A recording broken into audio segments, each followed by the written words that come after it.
Andrés Manuel López Obrador obtiene el triunfo con más de un 53% de los votos, tan significativo como el triunfo de López Obrador. Es también el rompimiento con el esquema de los partidos tradicionales que impera en México desde finales de los años 80. Pero para hablar un poco acerca de lo que ha significado este triunfo de la izquierda en México, tenemos a través de Skype a Amalia Pulido Gómez. Ella es doctora en ciencia política con especialidad en política comparada y métodos cuantitativos por la Universidad del Norte de Texas. Amalia, buenas tardes, ¿cómo estás? Hola Vladimir, mucho gusto en saludarte a ti y a todo tu auditorio. Igualmente, Amalia, muchísimas gracias por estos minutos en los que vamos a conversar. Cuéntanos cuáles son tus primeras impresiones de lo que ocurrió ayer. Da cuenta que estaba cantado el triunfo de López Obrador, sin embargo, fue sorprendente la gran cantidad de votos que obtuvo. Claro, como bien dices, las encuestas le daban el triunfo. Sin embargo, lo que ayer vimos fue una elección histórica, una participación electoral que hasta hace un rato reportaban el 62.6% de participación electoral, lo cual es realmente histórico. Vimos a la gente salir a las casillas a emitir su voto. Y bueno, se esperaba que Andrés Manuel ganara, más no con 30 puntos de diferencia sobre el segundo lugar, que fue en este caso Ricardo Anaya. Entonces, mis primeras impresiones es que la gente salió de sus casas, emitió su voto, y hay una confianza en el proceso de electoral, ¿no? En las elecciones, lo cual es bastante grato de ver en esta elección, ¿no? Sí. Además de que, bueno, de que gana la elección presidencial, parece que va a tener mayoría absoluta en el Congreso. Sí. Entonces, digamos, Morena arrasó, ¿no? Arrasó no solo en las elecciones federales, sino también en las locales. Parece que de los 9 estados que están eligiendo gobernadores, Morena se va a quedar al menos con 6 de estos estados, lo cual para un partido que tiene apenas escasos 4 años de existencia, pues es una cosa realmente histórica y sorprendente.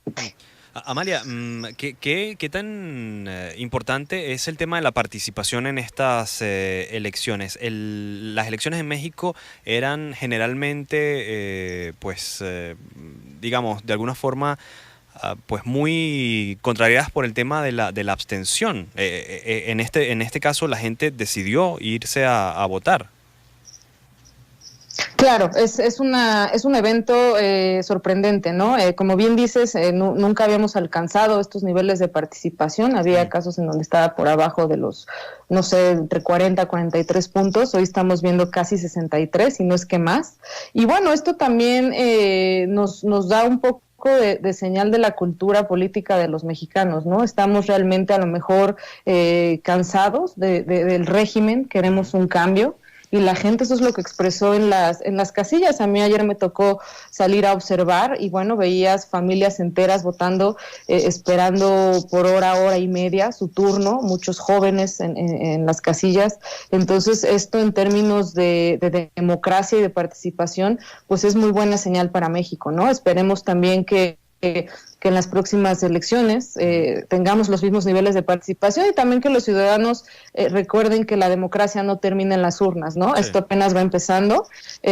Considero un poco problemático que no va a haber contrapesos al gobierno de Andrés Manuel, sobre todo porque va a tener mayoría en los congresos. Entonces nos va a tocar a la ciudadanía hacerla de un poco esa parte del contrapeso, ¿no? Al gobierno de Andrés Manuel. Sí, hablas mucho de cansancio, de hartazgo, Amalia. ¿Cuál es la expectativa que tiene la gran mayoría del pueblo mexicano con respecto a su nuevo presidente y con respecto a su nuevo gobierno? Porque estamos hablando de unas elecciones que son históricas por la gran cantidad de puestos que se eligieron el día de ayer, y que, como tú bien lo indicas, el peso de Morena ahora dentro del panorama político es gigantesco. Claro, es una muy buena pregunta. Creo que lo que vimos ayer, además de, como bien dices, es hartazgo, un sistema de partidos, sobre todo dominado por dos grandes fuerzas. Y bueno, es impresionante ver cómo el Partido Revolucionario Institucional se va casi a tercera fuerza, si no es que no lo dejan peor. Entonces, esto es realmente un mensaje, ¿no? Un mensaje muy claro de la ciudadanía. Hubo mucho enojo contra la élite, la clase dominante, pero también hubo mucha esperanza, ¿no? Andrés Manuel en su discurso le daba eso a los electores, les daba esperanza, hablaba de corrupción, de impunidad, de violencia, que son sin duda los temas más importantes en México. Y bueno, creo que fue bastante exitoso en este discurso. Y bueno, ahora vamos a empezar como este periodo de luna de miel y veremos qué pasa, ¿no? Qué pasa después de 1 o 2 años en donde él ya esté en su gobierno, qué tipo de políticas van a implementar, qué tipo de medidas. Y claro, hay mucha expectativa, ¿no? Hay mucha expectativa sobre lo que va a hacer. Entonces aquí también es un poco delicado, ¿no? Porque la gente espera mucho de esta administración y bueno, pues habrá que ver hasta dónde van a ser capaces de implementar y de cumplir las promesas que hicieron en campaña, sobre todo lo relativo a corrupción y desigualdad, ¿no? Sí, en su primer discurso, Amalia, estamos conversando con Amalia Pulido Gómez, ella es investigadora del Centro de Estudios de México, Estados Unidos, de la Universidad de California, San Diego.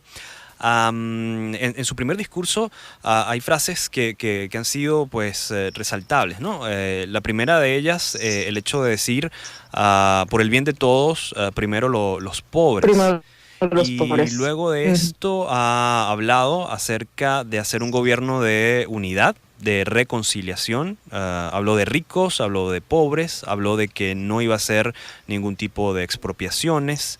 De cierta forma marcando distancia un poco de lo que han sido los gobiernos de izquierda en América Latina en los últimos tiempos.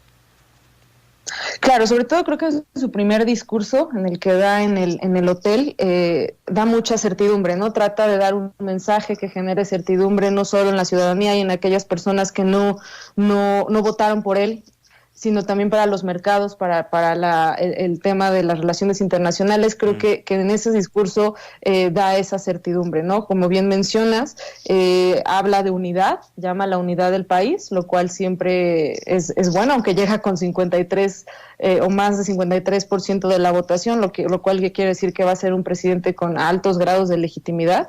Sin embargo, llama a la unidad, ¿no? Y llama a aquel segmento de la población que no votó por él. Entonces creo que en ese discurso, como bien dices, menciona su discurso y su idea de la desigualdad. Primero los pobres, reducir desigualdad, acabar con la corrupción, y creo que eso es lo que la gente estaba esperando, ¿no? También da certidumbre respecto a su plan económico, tiene un gran equipo en el ámbito económico, tiene grandes asesores y bueno, entonces creo que esto va a generar certidumbre no solo al interior del país, sino también en términos de las relaciones con otras naciones. Amalia, muchísimas gracias por estos minutos. La gente que quiera conocer un poco más acerca de tu trabajo, ¿cómo puede hacer? Claro, estoy en Twitter como Pulido-Amalia y bueno, con mucho gusto por ahí nos saludamos. Muchas gracias, Vladimir. Gracias a ti, Amalia. Era Amalia Pulido Gómez, doctora en Ciencia Política con especialidad en Política Comparada y Métodos Cuantitativos por la Universidad del Norte de Texas, hablándonos un poco acerca del panorama político que se dibujó el día de ayer en México tras esta elección histórica en la cual Andrés Manuel López Obrador, primer presidente de izquierdas, fue elegido el día de ayer en México.